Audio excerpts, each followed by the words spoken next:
क्रम में ब्लॉक के मंत्री अमरेश जी का आह्वान है कि वह आए और विभाग प्रचारक जी का बुके देकर स्वागत करने का कष्ट करें।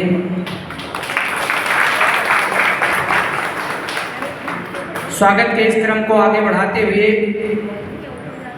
हम अजय कुमार वर्मा जी का आह्वान करते हैं कि वह मंच पर आएं और प्रांत संपर्क प्रमुख जी का माल्यार्पण कर स्वागत करने का कष्ट करें। राजकुमार सिंह जी का आह्वान है कि आप आएं और विभाग प्रचारक जी का माल्यार्पण कर स्वागत करने का कष्ट करें।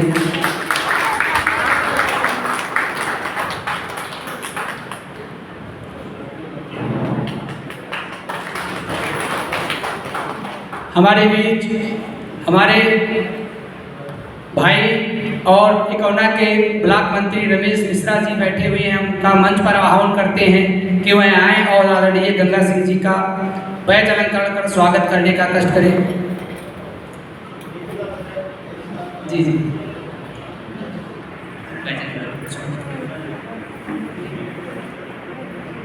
जमुना के ब्लॉक अध्यक्ष महेश मिश्र जी का आह्वान है कि वह मंच पर आएं और विभाग प्रचारक जी का बैच अलंकरण कर स्वागत करने का कष्ट करें।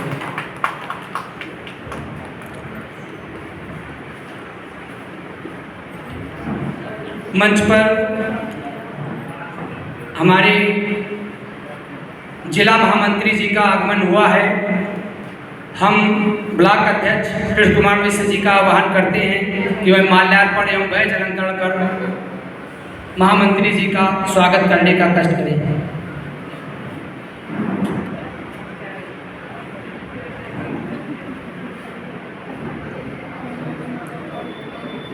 हमारे बीच ब्लॉक सिरसिया के अध्यक्ष अंकित मिश्र जी बैठे हैं। हम आपका आह्वान करते हैं कि वह मंच पर आएं। अंकित मिश्र जी मंच पर आएं और मंत्री महामंत्री जी का बैच अलंकरण कर स्वागत करने का कष्ट करें।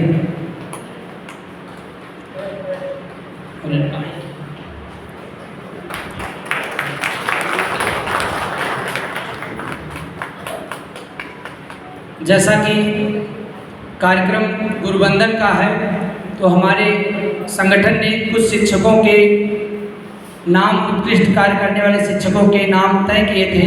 उनमें से काफ़ी को सम्मान प्राप्त हो चुका है।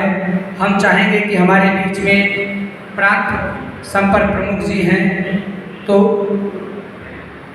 जी जी बस दो ही लोग थे, तो चाहते थे उन शिक्षकों का सम्मान है प्रशस्ति पत्र आपके हाथों प्रदान करवा दिया जाए। ऐसे अनुभव अस्थाना जी मंच पर आए और प्रांत संपर्क प्रमुख से अपना सम्मान ग्रहण करें।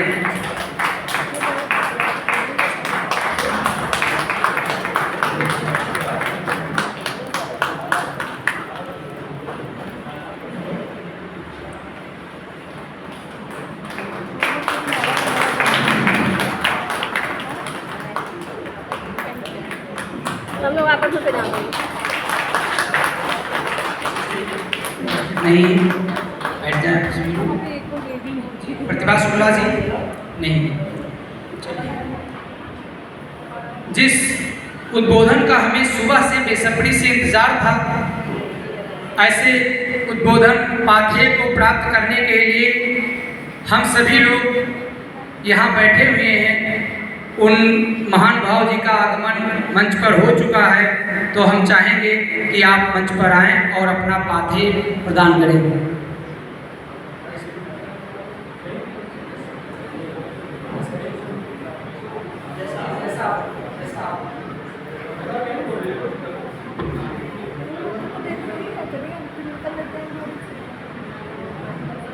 मंच पर उपस्थित सम्मानित अतिथिगण,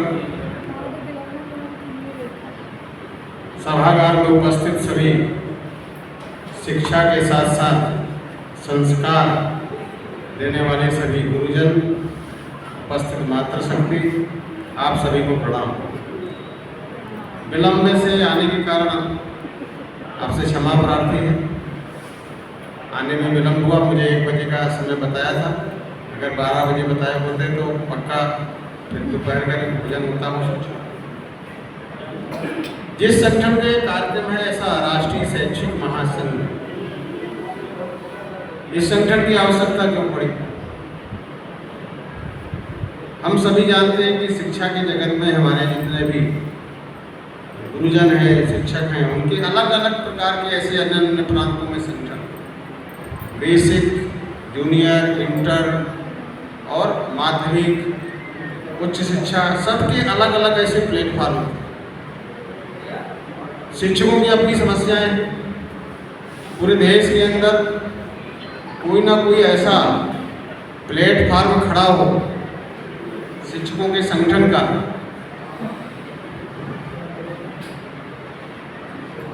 जिसमें वो अपनी बात रख सके। साथ में ही ये शिक्षा क्या है? व्यवसाय नहीं। शिक्षा ज्ञान के लिए है, शिक्षा से संस्कार आते हैं और ज्ञान की प्राप्ति होती है, और ये दोनों काम हमारे सभी गुरुजन, तो प्राथमिक से लेकर के उच्च शिक्षा तक शिक्षकों की अपनी बात को रखने के लिए एक शिक्षकों का संगठन चाहिए। और ये सब विचार करने के बाद राष्ट्रीय शैक्षिक महासंघ इसका गठन हुआ। शिक्षा या राष्ट्रवादी हो, संस्कारों से परिपूर्ण हो, भारत और भारतीयता उसमें झलक दिखाई दे। आज क्या हो गया है हम सभी जानते हैं। पाश्चात्य कल्चर का जो अंधानुकरण, कॉन्वेंट कल्चर, ये कॉन्वेंट कल्चर संस्कार नहीं देता। और हम सब लोग भी, जैसे मैं भी हूँ तो मैं भी प्राइमरी का पढ़ा हूँ। हमारे यहाँ 350-400 संख्या हमारे गुरुजन पढ़ाते हैं, गांव के रहने वाले। जो ग्रामीण शिक्षा है उसका बेस प्राइमरी स्कूल है। जरा जरा से जगह जगह जो विद्यालय खुल रहे हैं, इनसे कुछ प्राप्त नहीं होता। दूसरी सबसे बड़ी बात है कि जो हमारे अध्यापक हैं, जो हमारे गुरुजन हैं, ये पढ़ लिख करके आए, योग्यता के बल पर अपनी नौकरी में आए। और जरा हम लोग ध्यान दें, हम देखते भी होंगे, अपने में से बैठे हुए बहुत से बंधु होंगे जो खुद अध्यापक हैं, किंतु हमारा बेटा कहाँ पढ़ता है, हम क्या प्राइमरी में पढ़ाना पसंद करते हैं? वहाँ पढ़ाते हैं जहाँ पर जो असफल व्यक्ति होता है, उसने हाई स्कूल पास किया, कई बार फेल, हाई स्कूल फेल भी मैंने देखा है।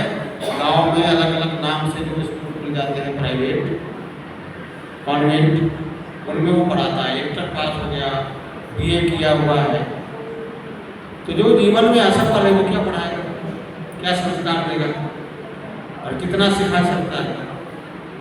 तो नहीं सिखाता। आज बड़ी बड़ी सर्विसों में, नौकरियों में भी आप देखेंगे तो प्राइमरी जो सीनियर अधिकारी मिलते हैं तो बड़े गर्व से बताते हैं। मेरे पास संपर्क विभाग का काम है, तो मैं सब जगह जाता हूँ। तो जो पुराने अधिकारी हैं, जो 55 के आसपास जितनी उम्र है, उनसे बातचीत करने पर वो बताते हैं हाँ प्राइमरी हमारे गुरु ने हमको पढ़ा। तो जो प्राइमरी एजुकेशन है ये मूल है, और इसलिए इसको बने रहना चाहिए। दूसरी सबसे बड़ी बात है कि हमारी जो हम संस्कार देने का, शिक्षा का काम देने का काम करने वाले जो भी लोग हैं, हमको अपने में भी थोड़ा सा ध्यान दे करके शिक्षा का स्तर सुधारना है। जो नई टीम आई है बहुत अच्छी, विद्यालय को कायाकल्प किया है। मैं तो सोशल मीडिया में देखता रहता हूँ, ऐसे न कई नौजवान इतने क्रिएटिव हैं कि शिक्षा, संस्कार, संगीत, सब प्रकार का ऐसे नौजवान हमारे शिक्षक, मैं देखता हूँ कि कितना मेहनत करते, कितना सिखाते हैं। विद्यालयों का स्तर सुधरा है, बहुत अच्छे कॉन्वेंट से भी अच्छे विद्यालय हमारे प्राइमरी के बनकर के खड़े हो गए। और इसमें सरकार का कितना योगदान अलग बात है, क्योंकि सबसे योगदान आप सब जैसे बैठे हुए गुरुजनों का है। ये सब आपके प्रयास है। तो हमको इसका स्तर सुधारना है। अगर शिक्षा का स्तर हमारा ठीक हो जाएगा तो निश्चित मानिए ये जो कुकुरमुत्ती की तरह बरसात के समय जैसे जुलाई आता है तो विद्यालय खड़े होते हैं, वे धीरे धीरे करके समाप्त होते हैं।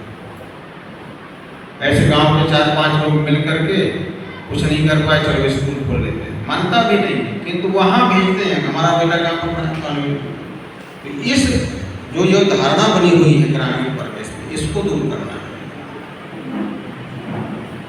अभी शिक्षा जो विद्यालयों का आप सबको मालूम है कि विद्यालय मर्ज करने की बात आई, कहा 50 की संख्या जहाँ कम होगी वो मर्ज हो जाएगा। ये 50 की संख्या कैसे कम है? गांव बड़ा है, विद्यालय 50 संख्या कैसे? थोड़ा सा प्रयास करेंगे, ये 50 से बढ़ेगी संख्या। इसलिए सरकार को भी चाहिए कि विद्यालय मर्ज करने की जगह उस विद्यालय का कायाकल्प कैसे हो, वहाँ का शैक्षणिक सुधार कैसे हो, जो विसंगतियाँ हैं वो दूर हो, इस पर ध्यान देने की आवश्यकता है। मर्ज करना ये समस्या का समाधान नहीं है। गरीब का बच्चा वो कॉन्वेंट में नहीं पढ़ा सकता, फीस अधिक है, वहाँ शिक्षा हमारे यहाँ निःशुल्क है। इन सब बातों को ध्यान देना पड़ेगा।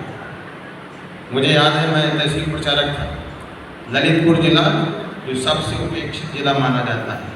जैसे आपका ये श्रावस्ती जिला है, अगर उधर के किसी व्यक्ति को ट्रांसफ़र करके यहाँ भेज दीजिए तो क्या कहेगा? वो कहेगा काला पानी भेज दिया। इसी प्रकार से इधर का व्यक्ति भी उधर भेज दीजिए तो कहेंगे कहाँ आ गए, पहाड़ी क्षेत्र है, सड़कें भी नहीं थी, बरसाती कई नदियाँ हैं। एक गांव में हम लोग बैठे थे और वहाँ का जो प्राइमरी विद्यालय था, वहाँ पढ़ाने वाले मास्टर कभी कभी जाते, एकदम इंटीरियर का विद्यालय, कितने धोती कुर्ता पहने हुए अध्यापक थे, घर घर संपर्क कर रहे थे। संपर्क इसलिए कर रहे थे विद्यालय में बच्चे आए। मैं था, हमारे साथ जिला प्रचारक, हमको लगा कहीं ना कहीं ये व्यक्ति संगठन से जुड़े हैं, संगठन समझ रहे हैं, RSS। तो उनको रोक करके पूछा, बुलाया, बैठाला, जिनके घर में बैठे थे उन्होंने पूछा, बताया कि नए माल साहब अभी आए। तो उन्होंने बताया कि मैं सरस्वती शिशु मंदिर में आचार्य हूँ, मैंने BTC बहुत पहले किया था और उस समय सरकार के समय जितने भी BTC किए हुए थे सबको नौकरी मिली थी। विशिष्ट BTC का भी प्रावधान उसी समय आया था। तो शिशु मंदिर से वो प्राइमरी के अध्यापक हो गए। शिशु मंदिर की परंपरा है कि जब बच्चों के लिए घर घर जाके संपर्क करना होता है, परिवार संपर्क जिसको बोलते हैं, वो उनके स्वभावगत थे। जो विद्यालय जहाँ पर झाड़ियाँ खड़ी थी, जहाँ पर घास खड़ी थी, जाला लगा था, 1 महीने प्रयास करने के बाद केवल एक व्यक्ति के प्रयास से वो विद्यालय एक सुंदर सा भवन हो गया। वहाँ पर 200 से अधिक बच्चे हो गए। नाम लिखित बच्चे नहीं पहुँचते, अगर कोई बच्चा जाता नहीं था तो घर में जाते थे। शिक्षा को जब हम अपना मिशन बना लेंगे, विद्यालय ये हमारा है, हम विद्यालय के हैं, ये बच्चे हमारे हैं, इनके भविष्य को सुधारने का काम हमारा है, ये जब अपना लक्ष्य हो जाएगा तो उससे अलग प्रकार की आनंद की अनुभूति होगी। और इस तरफ थोड़ा सा हम लोगों को ध्यान देने की ज़रूरत है। मैंने पहले भी कहा कि नई टीम आई है, बहुत अच्छा काम कर रही है, तो सोशल मीडिया के माध्यम से भी दिखता है, विद्यालय में जाने के बाद भी दिखता है। और पहले जैसा नहीं, एक बीच का कालखंड था, किंतु अब जो भी हमारे अध्यापक आए बहुत अच्छे हैं और बहुत अच्छा काम कर रहे हैं। थोड़ा सा विद्यालय की हम लोग संख्या बढ़ाएं और संगठन, जिस संगठन के आप सब बैठे हैं, राष्ट्रीय शैक्षिक महासंघ, संगठन के महत्व को समझें, क्योंकि बिना संगठन में ही शक्ति है, बिना संगठन के कुछ है नहीं। हम लोग शाखा में भी खेल करते हैं, कहते हैं संगठन में शक्ति है, संगठन में शक्ति है। तो ये शक्ति अपने अधिकारों के लिए, अधिकारों के साथ साथ हमारे जो कर्तव्य हैं उन पर भी हम लोग चर्चा करें। एक, क्योंकि जो भविष्य है हमारे देश का, उसके हम निर्माता हैं। शिक्षक क्या है? ये किसी भी देश के भविष्य का निर्माता है। जो बालक पढ़ रहा है वो देश का भविष्य है, भविष्य के निर्माता है। हम जैसे संस्कार देंगे, जिस प्रकार की शिक्षा देंगे, उस प्रकार का हमारा देश बनेगा। तो मेरा आप सबसे आग्रह है कि राष्ट्र निर्माण की प्रक्रिया में शिक्षा के साथ साथ संस्कारों के साथ साथ एक योग्य देशभक्त व्यक्ति, नागरिक कैसे खड़ा हो, इस सब में हम अपना मूल्य योगदान दें। आप सभी को मेरा प्रणाम। एक बार उद्घोष करेंगे, भारत माता की जय, भारत माता की जय, भारत माता की जय।